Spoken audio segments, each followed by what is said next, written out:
After the Battle of Caporetto, where the Italians suffered a strategic defeat, they had to fall back all the way to the Piave River, while the Germans and Austro-Hungarians were following them tight. The Italians managed to hold the line, and even though the Germans tried their best, in the November of 1917, the Italians managed to keep Monte Grappa in their own hand, thus stopping the combined German and Austro-Hungarian offensive. Welcome to my Monte Grappa update review. So let's start firstly with the map. So Monte Grappa is a quite varied map. The attackers have always to attack upward. The first sector contains a capture zone, which is located in a sort of a shelter watching over the attacking side, while the second objective is a destructible one. It is a telegraph room dug inside the rock. Note that the ridge does not offer much vegetation as cover, while the incline of the hill does. In the next zone there are two destructible objectives.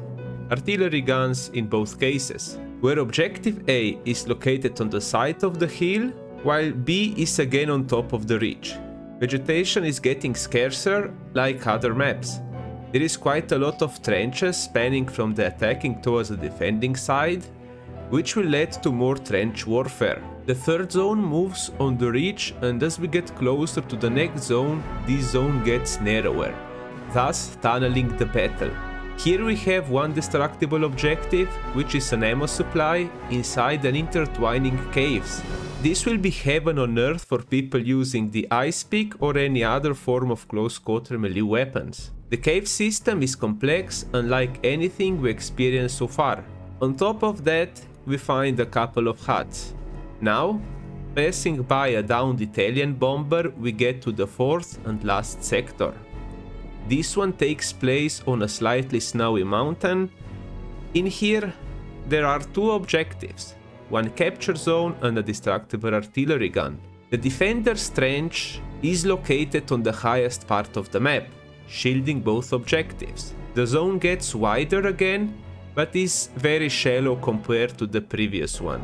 The Italian and Austro-Hungarian side get both a new revolver to play with. It is accessible through the officer and marksman class, the Tettoni modello 1916 ONA and the Gasser M.1870. The Germans get a semi-automatic pistol instead, the Dreise 1907. Beside these, they also implemented some fixes and balancing for the weapons, thus making my video where I evaluated the guns even more outdated. However, you can still change the values and weights in the Excel table and get your own ranking. You can read the update more in details on Steam. That's all for this videos, guys, and I will see you all on the battlefields of Monte Grappa. Gaming Teacher, out.